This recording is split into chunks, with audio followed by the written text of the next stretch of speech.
Both the Golden State Warriors front office and Jonathan Kuminga understand the likelihood of exploring trades when Kuminga is eligible to be moved in mid-January.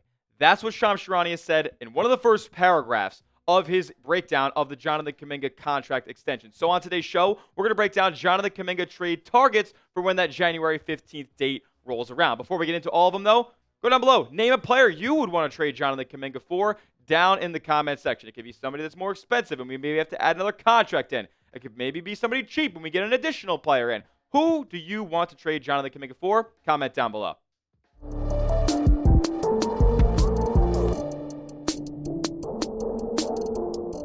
What's going on, Dub Nation? You're watching Warriors Today by Chat Sports. I am your host, Tyler Smith, and Jonathan Kuminga has been signed to a 2-year, $48.5 million contract with a team option in the second year. According to his agent, Aaron Turner, it's designed to be ripped up and renegotiated all next season. But I don't think the Golden State Warriors will be a part of that process. I think he will be traded from Golden State once that January 15th trade restriction is lifted. So on today's show, I got 5 names that we're going to talk about who the Warriors could trade Jonathan Kuminga for. First, I want to talk about Malik Monk. He is not on the list per se of trade targets because the Warriors could have gotten Malik Monk if they had wanted to. Now, the reason I bring him up is because in the previous iteration of what a trade would look like, you would have to give up Jonathan Kuminga and one of Moses Moody or Buddy Hield. Now, Golden State did not want to part with either one of those two players to bring Monk in.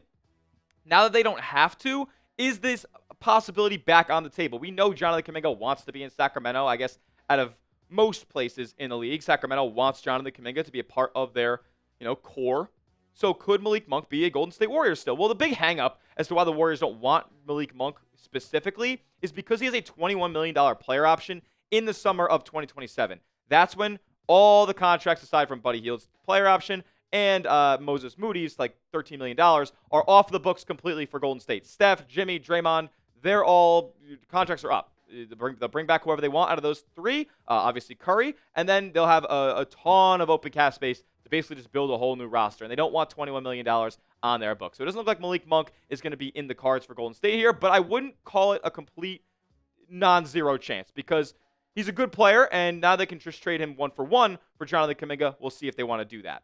Now, I do think a lot of this trade value package, whatever's coming back to Golden State here in any Kuminga move, largely depends on how we view Kuminga. How does he look out there on the basketball court? Does he fit next to Steph and Jimmy and Draymond? I mean, I guess that's not even the question that other teams should be asking, but just overall, how does he look as a player? Does he project as a future all-star level type of talent? And can these teams take what we saw in the previous years just verbatim instead of what we're going to see here over the next few months? How much are they going to factor in what we saw before this season more so than what they're going to factor into the first 3 months of the season? I think that's what they're going to focus on a little bit more. So it's going to depend on how Jonathan Kuminga looks out there on the basketball court. If he looks awesome, then we could be seeing a big fish come back to Golden State. And that's where we're going to start right here with Trey Murphy. Trigger Trey Murphy from the New Orleans Pelicans, making $25 million a year. So that's a little bit more than what Kuminga is making here, but it's very easily organized by maybe adding like a Guy Santos or a Trace Jackson Davis or something like that to go along to New Orleans. But I love Trey Murphy, man. You want to talk about can't miss, knockdown fit in this Golden State Warriors system? It's Trey Murphy. Can play off the catch, can play off the ball. Elite defender. He's 6'8", basically plays the 2 guard most of the time, and he can attack the hell out of the rim. This guy's an uber athlete. I watched him cock back a tomahawk right on a center's face and then go hit a step back 3 the following possession. Like, he can do everything on the basketball court. This is a player who I 100% believe is a future all-star. Just past the 20-point per game threshold this season, has been an elite 3-point shooter throughout his entire career. Not crazy volume, but he's getting up there as he gets more of an expanded role in New Orleans, and I think he would have probably the second biggest offensive role if he were to come to Golden State. And how much easier would his life be as well as far as going out there and getting buckets when you're playing next to Wardell, Steph, and Curry? Now, I bring up Trey Murphy specifically because the Warriors reportedly rumored to be having interest in Trey Murphy. Jake Fisher went on a Bleacher Report live stream earlier this offseason and said that Golden State has a quote-unquote strong affinity for Trey Murphy and that they have reached out to the New Orleans Pelicans in the past. Obviously, we know that those talks haven't materialized anywhere because the Pelicans are asking for a lot for Trey Murphy. And that's why I bring up this offer right here. Kuminga, little salary filler, of course. You got to get to that $25 million. 2 unprotected first-round picks. I do not care. I want to win another ring with Stephen Curry.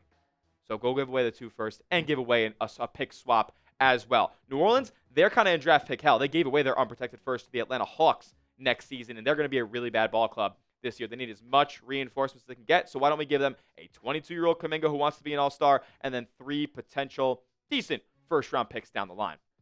Andrew Wiggins, the homecoming, is the next name that we bring up here. Now, he makes $28 million a year. That could get a little bit more dicey, but what is not dicey is the fit of Andrew Wiggins on this Warriors team. The best basketball of his career was played with the Golden State Warriors, and I think he can replicate that back in Golden State here. And if you have Steph, Jimmy, Draymond, and Wiggs now to be that reliable 3-and-D player on the wing, sit in the corner, it would be the easiest job of Andrew Wiggins' life. He would absolutely love to play alongside this crew. And then you just go play elite on-ball defense on the other side. What more could you want from a small forward when you're playing alongside Steph, Jimmy, and Draymond?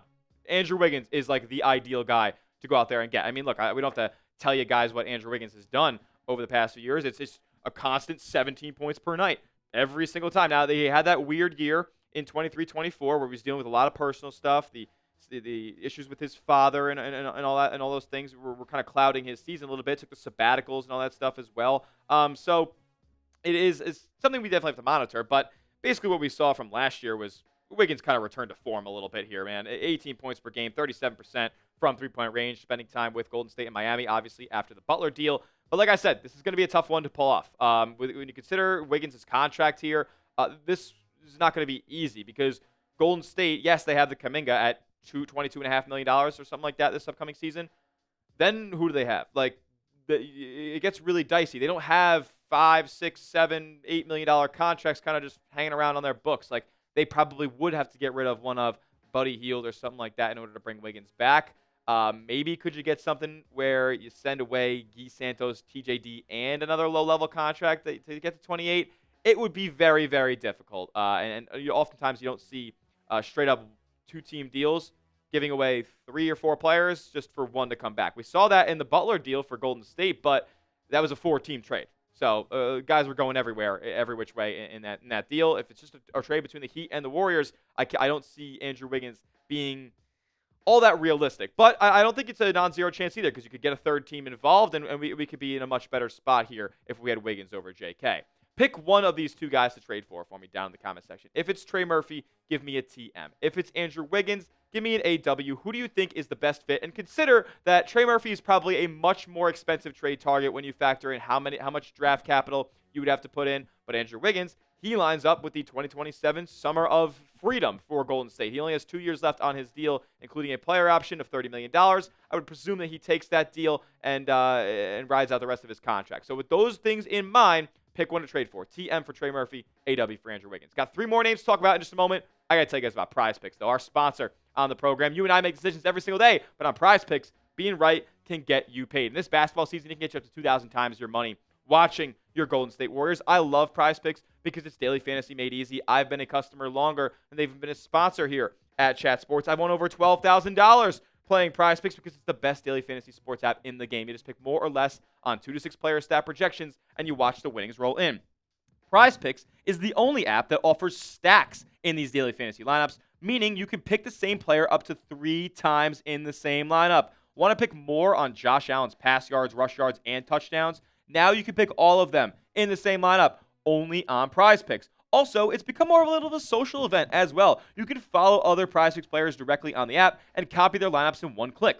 Whether it's a friend, a celebrity partner, or just someone whose picks you like, hit the follow button and check out every lineup they create in the new feed tab on Prize Picks. Download the app today and use our promo code CLNS because that's going to give you $50 in lineups when you play your first $5 lineup. My lineup for Week 5 is as follows in the football season. Dalton Kincaid of the Buffalo Bills, more than 33.5 receiving yards. Drake May, more than 25.5 rushing yards against the Buffalo Bills. And then Josh Allen, the reigning MVP, more than 30.5 yards on the ground. The quarterbacks use their legs in prime time. You can tail my picks or fade them. Just do it at Prize Picks. Download the app today. Use the code CLNS for $50 in lineups after you play your first $5 lineup. That's code CLNS for $50 in lineups after you play your first $5 lineup. Prize Picks. It's good to be right. Moving on to a player here who is in the NBA trade scuttlebutt right now as the season's getting closer to getting underway. That's Walker Kessler, the 24-year-old center of the Utah Jazz, who is looking for a contract extension here in the coming years, and that has not been what the Utah Jazz have been offering up to him. And reports have coming out that there are frustrations from Walker Kessler here over the lack of contract extensions. And look, I totally understand it, because when you factor in where Walker Kessler has taken his game from year 1 to year 3, with more opportunity, he's only put up more production, man. In his rookie season, he put up 9.2 points, 8.4 rebounds, and 2.3 blocks. And speaking of the blocks, that has not wavered whatsoever his entire career so far. I didn't elect to put field goal percentage on this graphic here because it's 7 for Walker Kessler. Like, he's playing around the rim, not really taking many jump shots. He's over 65% from the field basically every time. And his sophomore season, a little bit of a slump, but again, like, not bad numbers for a center off of the bench. 8 and 2. Like, I'll take that basically every time, especially on this Golden State team. And then he really took the leap in year 3. 11 points a game, 12 rebounds a night, and continuing to reject 2.5 shots at the rim. You want to talk about fits on this Warriors team? Not going to sit here and act like he's a floor spacing maniac, but this Warriors team needs defense around the rim. This is a guy, Walker Kessler, who moves a lot better than a guy who has a similar frame in Zach Edey. Walker Kessler's a legit athlete here. This is a can't-miss guy. I would give him $25 million tomorrow, and I would ride him out for the next 4 years in Golden State. I would not worry about the summer of Golden State's free agency at 2027. We want a Corey Kispert here, a little bit of a sharpshooting option from the Washington Wizards. And we've talked about Kispert a little bit on the channel. If you are a loyal subscriber, you know. But Kispert, man, in this Warriors offense would completely take it to the next level. This is a guy who shoots over 40% from the three-point line. This is a guy who doesn't necessarily play great defense or anything like that, but just has elite basketball IQ on the offensive end. Played under Mark Few at Gonzaga and has been a solid player in the NBA to this point, like a solid off the bench wing. And to be honest, I think he could start for the Golden State Warriors on certain occasions. This is a guy who puts up double-digit points every single night. I mean, not going to wow you really in anything else in his game, but that's what you're going out and trading Corey Kispert for. Keep in mind, he only makes about $13 million this upcoming year, so you could end up getting, a mid-level guy, a rotation-level player from the Wizards in addition to a Corey Kispert trade. So that's the plus in trading for him. Like, I'm not saying you guys are getting an all-around otherworldly player. You're not getting great defense or rebounding or, playmaking ability, ball handling ability from Corey Kispert. But, like, if you wanted another offensive outlet on this basketball team, I think Corey Kispert is better than Buddy Hield. I think Corey Kispert is better than Brandin Podziemski than Moses Moody as far as putting the ball in the basket goes. Those guys do other things better than Kispert for sure. But if we want guys to put the ball in the basket, which was one of Golden State's issues, go out there and trade for Corey Kispert. I don't think it would cost that much either. Rounding out our list, Jarrett Allen. We've talked about him a long time on the channel. I mean, basically, when I first started uploading videos, I think one of my first 5 or 7 videos was Jarrett Allen to the Golden State Warriors. We're going to bring it back up on today's show, but I'm not going to lie. In the research that I did, I totally forgot that Jarrett Allen signed a new contract extension. So he makes $20 million right now. That will be very easy to trade for in a Kuminga setting, but we know that Golden State is prioritizing the flexibility down the line. I love Jarrett Allen. I think he's a great player. Good lob threat. Going to be a walking 15 and 10 every single night. Has yet to really expand his game beyond the around the rim play, and that's kind of what got him played out of some lineups in Cleveland. But you just can't deny rim protection, lob threat, and sound rebounder every single time. I think Golden State got killed on the glass enough for a grown man to cry last year, especially in the postseason against the Houston Rockets. You just need genuinely bigger bodies out there for Golden State. And yes, Al Horford's going to help in that department, but he's 39 years old. You need a center here for the next couple of years. I think Jarrett Allen actually could be that guy. But at the same time, he makes a lot more money than I thought, okay? He just signed a new contract extension that I kind of forgot about. It was a little bit late in the NBA offseason. I was still on Kuminga mind. You guys know me. But he makes $30+ million a season on this new extension. I believe it starts like in 2026, 2027. I think he's only got one more year left on this current deal of $20 million, and then it just balloons all the way up. So I think Golden State probably wouldn't want Jarrett Allen here, but he absolutely fits an archetype that they need on their roster, and I would not be opposed to trading Jonathan Kuminga over to Cleveland in order to get Jarrett Allen to the Bay Area.